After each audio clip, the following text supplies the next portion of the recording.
Y publicitario. A esta hora, la revista de opinión Democracia presenta Miguel Rivadeneira. Los protagonistas, las entrevistas, la búsqueda de la verdad. Miguel Rivadeneira, en la revista de opinión Democracia.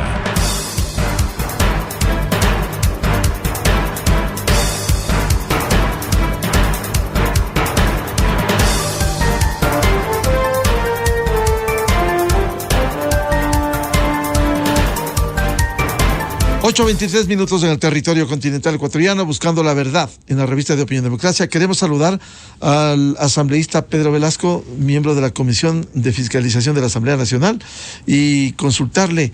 Esta semana hubo un anuncio de investigar presuntas conexiones entre estructuras delictivas y políticos, incluso asambleístas que han sido señalados. Bueno, hay asambleístas que han confesado públicamente, hay videos, o sea, hay pruebas más que suficientes de que pertenecieron a Latin King, a esta organización delincuencial, pero que en el correísmo les abrieron el diálogo. Es decir, hay testimonios de eso. Lo importante será en esta investigación establecer quiénes son y qué han hecho. ¿Cómo se va a estructurar esta tarea? Que siendo importante, ya hay sectores de la mayoría legislativa, de esa mediocre mayoría legislativa, que trata de deslegitimar a esta comisión, cuando es obligación de ustedes fiscalizar, investigar actos de corrupción, y así lo han hecho en muchos casos. Ahora se quiere deslegitimar lo que ustedes constitucionalmente tienen esa atribución. ¿Cómo va a funcionar esta comisión? ¿Qué van a hacer? ¿En qué condiciones? Asambleísta Velasco, muy buen día. Buenos días, señor Rivadeneira. Saludos al país. Nuestro compromiso con el Ecuador no puede limitarse a intentos de desestabilizadores que se generan permanentemente al interno de la Asamblea Nacional. Y eso ha quedado evidenciado por varias ocasiones. No hacen trabajo ni quieren dejar hacer. Si no lo hacen, no cumplen con su deber. Es problema de cada uno de los colegas asambleístas, pero nosotros creo que tenemos, y más que creer, estamos convencidos de que es nuestra responsabilidad darle respuestas al Ecuador. El trabajo de fiscalización no necesita autorización de nadie, está contemplado en la propia Constitución de la República del Ecuador, en la Ley Orgánica de la Función Legislativa, y debemos ejercitarlo de manera transparente, efectiva, que dé resultados. Esto nos ha motivado a un grupo de asambleístas de diferentes tendencias ideológicas, de diferentes regiones del país, a juntarnos para hacer este trabajo. No es como se lo menciona al interno de ciertos sectores políticos de la Asamblea, de que nosotros no tenemos autorización orgánica de la presidencia, de los estamentos internos de la Asamblea. Nosotros no nos vamos a ir en contra de la ley bajo ningún concepto. No estamos constituyéndonos en este momento como bancada, no estamos constituyéndonos como una comisión ni permanente ni ocasional, porque eso es lo que pretenden confundir y hacer confundir a la ciudadanía. Estamos ejerciendo nuestro derecho a juntarnos los que sí creemos que es posible combatir a la corrupción, luchar contra la delincuencia, presentar iniciativas de proyectos de ley que solucionen problemas nacionales. Ese es el único objetivo que nos anima, y en esta intención de a poco vamos a mirar que se van a juntar más colegas asambleístas que lo han ido expresando y que miran con buenos ojos que dejemos de lado esa politiquería barata que solamente sirve en momentos para exhortos y nada más, y no aportan absolutamente a solucionar ni a dar verdades al Ecuador. Por tanto, ya en la parte operativa, ¿cómo esta comisión va a desarrollar sus tareas? Nosotros estamos armando un cronograma de trabajo, una hoja de ruta, en la que vamos a ir dividiendo varios temas. Algunos, desde luego, que son y se presentarán coyunturalmente, como los que hemos visto en estos días en la comparecencia de Carlos Pareja Yanuseli, en donde ya se aportaron elementos muy importantes para la Fiscalía para que pueda actuar inmediatamente. Nosotros vamos a trabajar en varias líneas, y no solamente en lo que se mencionó al inicio de la entrevista, en el tema de la contaminación que existe de la política con organizaciones delictivas, criminales, lo que en su momento en Colombia se llamó la parapolítica, que ya miramos que en el país hace rato también ingresó al Ecuador. Y eso ya es preocupante. Si entran recursos de organizaciones criminales, de actividades ilícitas, a financiar actividades políticas, eso significa que están buscando los escenarios idóneos como para que en su momento puedan ser protegidos estas organizaciones criminales. Así es que esa es otra de las tareas bastante complejas, duras, pero nosotros la vamos a asumir. Ya se están evidenciando. El día de ayer miramos precisamente una publicación en uno de los diarios de mayor circulación en Guayaquil que mencionaba a un asambleísta alterno en donde había también recibido sobornos de temas de delincuencia organizada, de delitos que los estamos ya haciendo públicos en la faz nacional. Y hemos mirado desde hace algún tiempo que habían autoridades en gobiernos seccionales que también habían sido sentenciados por temas de delitos de narcotráfico y no había ninguna limitación para que puedan ser candidatos y puedan ejercer cargos públicos en varias de las ciudades y cantones del país. Por lo tanto, todos estos temas son de relevancia y que tenemos que transparentarlos. ¿Harán viajes nacionales, internacionales en busca de documentos, en busca de entrevistas, de testimonios? Ese es el objetivo.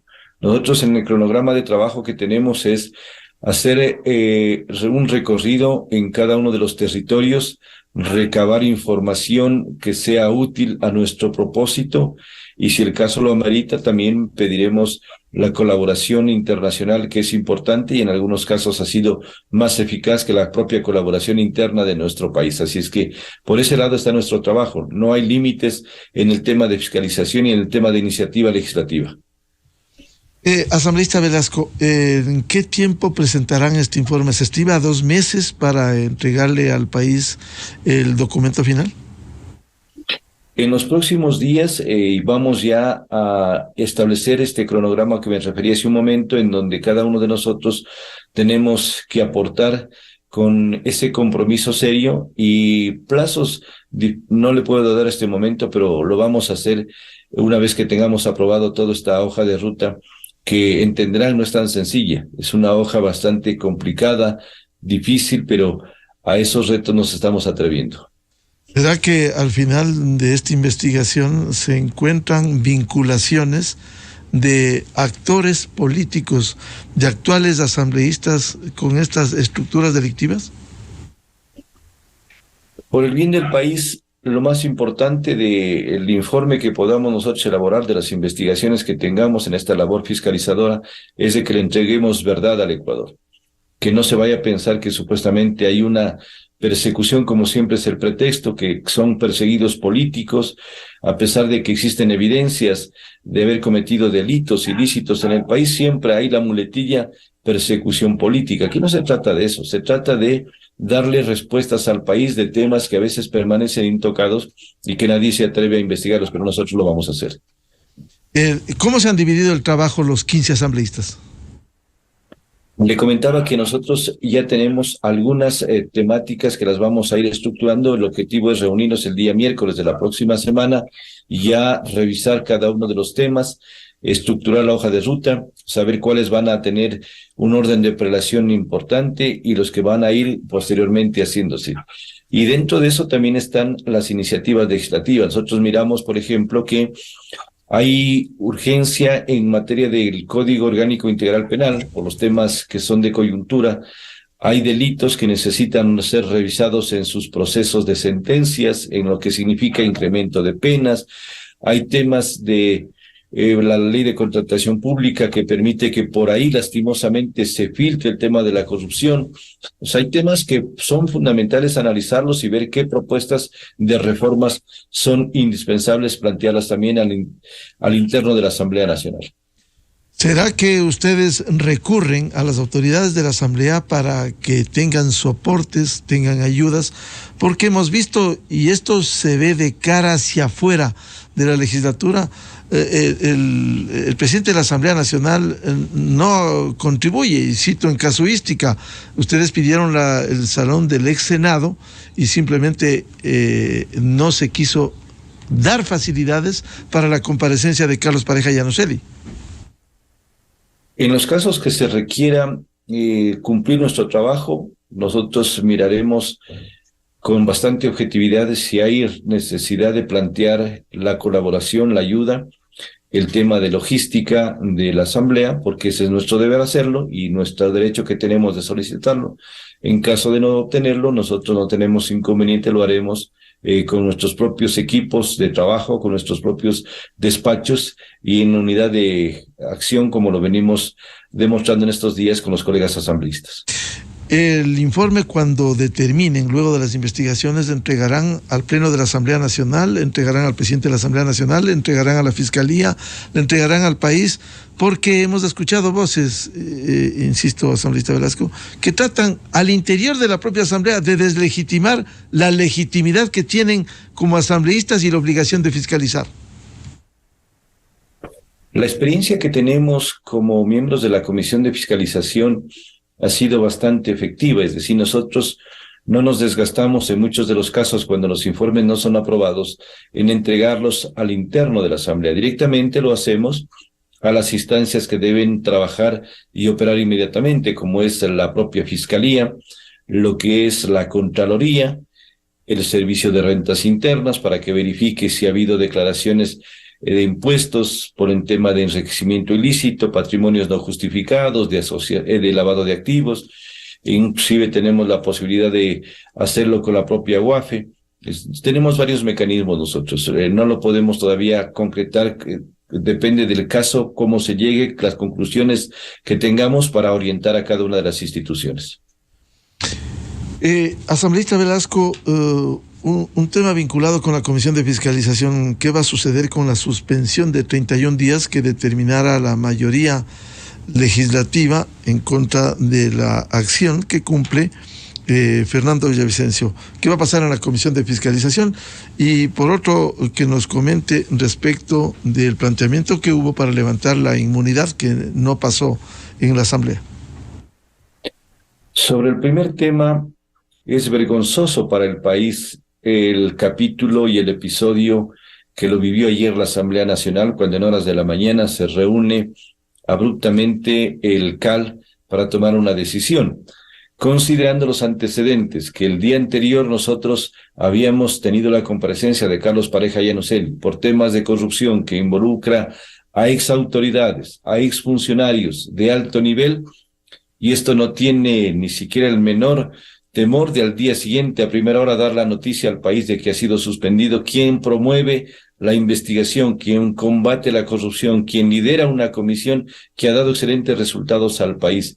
Vuelvo a insistir, es un capítulo bastante oprobioso en la historia del Parlamento ecuatoriano, que a quien busca transparencia, a quien busca que se castiguen a los corruptos, sea sancionado. Y esto es preocupante porque supuestamente tienen todavía 2 denuncias más en el CAL. Es decir, si es que él cumple los 30 o 31 días, vendrá supuestamente otra sanción para tenerlo siempre alejado de estos trabajos de la legislatura. Esto tenemos que estar pendientes todos los ecuatorianos y ecuatorianas. Y sobre el otro tema, de el pretender levantar la inmunidad parlamentaria, yo creo que ese ya fue la gota que derramó el vaso. No contentos con una suspensión, con alejarlo temporalmente de la Asamblea, lo que pretendían es dejarlo indefenso ante las instancias judiciales que no hay confianza, ante jueces que muchos de ellos son honestos, transparentes, pero que también hay de los otros en donde se dejan influenciar por temas políticos y lo que han pretendido es castigarlo, sentenciarlo penalmente por cumplir su trabajo, por cumplir sus obligaciones. Eso no puede pasar. Y no pasó en la Asamblea. Hubo por lo menos esa conciencia de los colegas asambleístas de no permitir estos intentos de sacarlo del trabajo a una persona que ha demostrado compromiso y responsabilidad. Por ello nosotros expresamos nuestro apoyo total y restricto a la labor que se viene haciendo tanto a nivel de la Comisión de Fiscalización como a nivel del propio Parlamento, y esa es la tarea a la que estamos lastimosamente sujetos quienes no compaginamos con esas mayorías que el país las tiene identificadas y que lo único que persiguen es perseguir a los que les molestan o que son piedras en el zapato. Claro, los que denuncian corrupción hay que perseguirles a ellos y no hacen un mea culpa de tanta corrupción que cometieron. Finalmente, en el caso del levantamiento de inmunidad que no pasó, ¿ha sido cerrado totalmente o hay posibilidad de una reconsideración? Como ya se ha acostumbrado el señor Virgilio Saquicela a actuar dejando tanto tiempo como fueron los 35 días en el juicio contra los vocales del Consejo de la Judicatura. Hay colegas asambleístas que ni siquiera se preocupan de revisar la ley orgánica de la función legislativa, y eso es grave. Eso demuestra la calidad de asambleístas que tenemos al interno de la función legislativa. Ayer se registró, creo que aproximadamente 118, no tengo el dato exacto, de asambleístas al momento de votar. Y en este tipo de resoluciones, lo que manda es la mayoría simple, es decir, la mitad más uno de los que estuvieron presentes. Y ya escuchaba a algunas personas que no tienen ni siquiera la preocupación de revisar cómo es el tema de las votaciones, que con las justas pasó los 70 votos. Tienen que darse cuenta que es la mitad más uno de los asistentes, y si quieren plantear una reconsideración, debe ser sobre esa misma votación, no es sobre los 70, porque alguien decía, si alguien se retira un voto, por lo tanto, ya no se aprueba esa negativa a que se levante la inmunidad parlamentaria. No es así. Así es que este tema, más que el procedimiento parlamentario, yo lo veo ya cerrado. Si alguien se atreve, no creo que vaya a obtener esa intencionalidad o ese interés de cambiar lo que ayer ya lo hizo la Asamblea.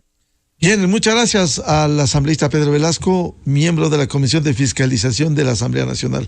Muy amable, muy buen día por la información que nos ha proporcionado, y estaremos pendientes de las tareas de esta comisión que va a investigar la presunta conexión entre estructuras delictivas y políticos y asambleístas. Muchas gracias, señor Rivadeneira. Un buen día. Muy amable. 8:40 en el territorio continental ecuatoriano, buscando la verdad en la revista de Opinión Democracia. Vamos a una pausa publicitaria y ya volvemos.